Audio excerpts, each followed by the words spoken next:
Did you know that you can decipher other people's thoughts using just three simple strategies? Let's take a look at what these strategies are and how to apply them. These skills are essential to overcoming any circumstance, as mastering them makes interpreting and understanding other people's thoughts much easier. Now let's consider a story on a Stoic theme that illustrates how to decipher other people's thoughts. The story unfolds like this. In an ancient village lived two brothers. The older one was blind and spent most of his time at home, while the younger one spent most of his time at home. Farmed the land. Often they found their field being ravaged by wild animals. The younger brother, worried about this situation, finally came up with a solution. He thought, why not ask my blind brother's help in scaring the animals away from the field? He could be in the midst of the crop and alert upon hearing any sound of animals, thus providing protection. After some thought, my younger brother built a small hut in the field and moved my older brother there, explaining, "Brother, if you hear any suspicious noise, just shout and scare the animals away. This will save our crops." The older brother agreed to the suggestion and began to fulfill his role in the field. Every time he heard animal noises, he would shout to scare them away. And so, it went on for several days. The deer quickly crossed the field, damaging part of the fence before running away. Shortly thereafter, the king arrived on the scene in pursuit of the deer. The king turned to his blind brother and asked, "Did he not see the deer passing by?" The blind brother replied, "Your Majesty, I am blind. How could I see a deer? However, I can assure you that the creature that escaped from my field is not worth your hunting. You are wasting your efforts." The king was stunned by the blind brother's statements and questioned him about his knowledge. He had doubts whether the blind brother was telling the truth. After all, despite his blindness, he had expressed an opinion about the importance of the deer. The blind brother replied, "Your Majesty, the creature you are pursuing is actually a pregnant deer. I don't recall the monarch ever pursuing a pregnant deer, so I think your diligence is futile and not worth wasting your efforts on it." The king was amazed to hear this and couldn't understand how a blind man could determine the condition of a fawn. He wondered, how could a man without sight be so sure? Driven by a desire to be sure, he ordered his commander, "Commander, catch this animal alive. I need to see if she is really pregnant. Blind brother seems very convinced, and I need to investigate this. Please go and confirm her condition." The commander received the king's orders and left. Upon his return, he confirmed to the king that the blind brother was right and that the fawn was indeed pregnant. The king, full of amazement, could not understand. How did the blind man know that the fawn was pregnant? He wondered how the blind man could know this. How could he be so sure? He began to question his brother to clear up the king's secrets. The king said, "I may doubt that you are truly blind, but I have come to ask you a question. Are you willing to give me a truthful answer?" To this, the blind brother replied, "Your Majesty, ask me anything, and I will answer with complete sincerity." The king said, "You are a man of remarkable insight, and you seem to have a deep understanding of various matters. I summoned you today to find out if my consort is cheating on me." The blind brother replied, "Your Majesty, what made you ask such a question? Your union has been long-lasting for many years, so why do you now have such doubts in your mind?" However, the king insisted, stating, "You must answer this question. Otherwise, the death penalty awaits you." Before the king's threat, the blind brother expressed, "Your Majesty, in order to give you the answer you seek, I need you to grant one request of mine." The king asked, "What will it be about?" "For that, I need to be alone with your wife in the room." At first, the king was displeased with this proposal, but finally agreed and ordered his commander to leave the blind brother and the queen alone in the room. At this point, the blind brother expressed his intention to make physical contact with the queen. At such a statement, the queen jumped on him and began beating him. After the conflict, the blind man was able to escape and appeared before the king. Then the blind brother informed the king, "Your Majesty, your wife is not faithful to you."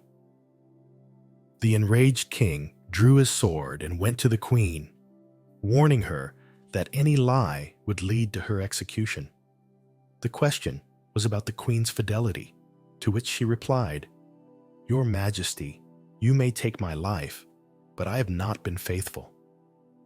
The king was relieved to confirm the truthfulness of the blind brother's words. Hearing this, he quickly approached the blind brother and asked, how did he know about his wife's adultery? The blind man replied, "Your Majesty, it was very simple. I mentioned to your wife my desire to touch her, and her reaction was so furious that she started attacking me instead of rejecting me. She chose violence, touching me in the process. Now tell me, how can a woman be faithful who reacts this way?" Impressed by the blind man's insight, the king exclaimed, "Your insight is admirable. Shall we continue? Give the correct answer to the other question, and you will be set free." The king asked, "Tell me if I am really my father's son or another man's son?" To which the blind brother replied, "Your Majesty, why do you care about this question? The origin of your parents is of no importance. You are the lord of this land. Let such worry dissolve." Nevertheless, the king insisted, "No, I need a concrete answer, or else doubt will consume me. I want to know the truth." The blind brother replied, "Your Majesty, I can reveal your lineage to you right now. But first I need your promise that you will not react with anger. The king is his father's son, but you are also influenced by a greedy merchant." Upon hearing this, the king immediately turned to his mother and asked, "Mother, please tell me the truth. Am I really my father's son or another? If you don't tell me, I will renounce my existence right here."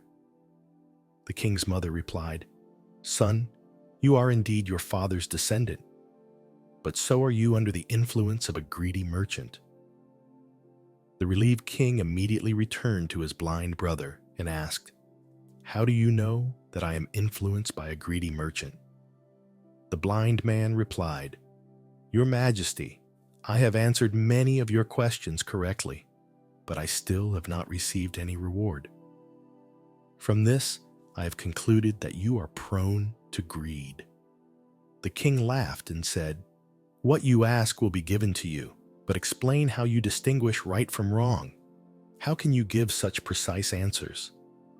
The blind brother said, "My blindness is congenital. If I had sight, I could easily understand other people's thoughts. The mind has its own language reflected in bodily movements. By observing eyes, lips, and gestures, you can understand what is going on in a person's mind. But being blind, I perceive through actions. To understand something, I set a task for a person, and based on its fulfillment, I understand what is going on in his mind." The king asked, "So I too can understand the thoughts of others?" To which the blind brother replied, "No doubt, you too can discern others' thoughts. But first, you must work on yourself. This work involves quieting your mind and focusing on the present. For this, I will show you today 3 simple and accessible methods. First of all, give me a like and subscribe to the channel. If you like this type of content, we have a lot of wisdom for you. Moving on. Eyes and body expression are the messengers of these emotions. In moments of sadness, they reflect that feeling. While a hearty laugh that makes the eyes glow and lifts the cheeks means happiness, goodwill, and generosity, eyes play a key role. When they squint and sparkle, you can trust that the joy is real. Also, pay attention to the area between the eyebrows where wrinkles form under tension, often expressing the confusion of intense thought or effort to understand something complex. The second technique, Your Majesties, is to observe nonverbal language. The body and hands can convey much without words, creating a secret language that expresses desires and feelings through such gestures. Imagine someone talking to you and drumming their fingers, or making a repetitive tapping sound for some reason. This could indicate boredom, hurry, or a desire to end the conversation. I remember once when I met someone who was very interested in selling me something, his fingers quickly tapping on his disinterest or anxiety to end our conversation. In contrast, a person who remains still and adopts a relaxed stance shows attention and concern. This behavior reflects genuine interest and a willingness to listen more. I remember my insightful teacher often adopting this pose. Although calm, he would lean in with interest, showing his desire to go deeper into the discussion. People who constantly manipulate their face during conversation can give you clues about their thoughts. These gestures often indicate anxiety, intense thought, or discomfort. Likewise, hand movements can reveal a lot. For example, if someone quickly touches their nose during a conversation, this can suggest that they are lying or not being completely honest. Paying attention to how they react to our words and having an understanding of what is going on in their minds can help interpret their thoughts. However, before proceeding further, it is crucial to focus your attention on the present. This is the only way you will be able to observe all of these behaviors, interpreting them, and understand what is going on in the other person's mind. If you are stuck in thinking about the past or worrying about the future, you will never be able to catch the body language of the other person and therefore not understand their thoughts. Now, Your Majesty, let's move on to the third technique. Before I reveal it, it is important that you focus your mind, directing our attention to the present moment. We can understand the thoughts of others, especially when they are also focused on the here and now. It is important to bring our minds into the present to catch their thoughts. Continuing with the third technique, the blind brother said, "O king, to understand someone's thoughts, observe their voice. The voice can give away a lot about what a person is thinking and feeling." Fast and disorganized speech can indicate nervousness, anxiety, or excitement. On the other hand, someone who speaks slowly and relaxed is probably calm and collected. Also, pay attention to the tone of voice. A loud and shrill tone may express anger or frustration, while a soft and calm tone suggests peace and relaxation. I remember talking to someone who claimed to be happy, but his voice was strained and loud, and this contradiction raised doubts about his true joy. The voice can also express emotion, as in cases of sighs, screams, or genuine laughter. By paying attention to how they articulate words and use tone, you can easily understand their thoughts and feelings. That's it, Your Majesty. Those are the 3 techniques I've shared today. Observe the person's eyes, body language, and voice. Focus on these 3 aspects, and you will easily understand the other person's thoughts. However, remember that you must first focus your mind on the present moment. This is the only way you will be able to observe, interpret, and perceive what is going on in the other person's mind. In this way, you will be able to know their thoughts and enrich your existence. Thank you for watching this video, and I hope you find these tips valuable. Consider sharing it with those who need to see it and share your opinion in the comments, because wisdom must be shared in order to flourish. Comment: I am Stoic and I will know you have reached the end. Now, whether you choose the path of Stoicism right or left, see you next time.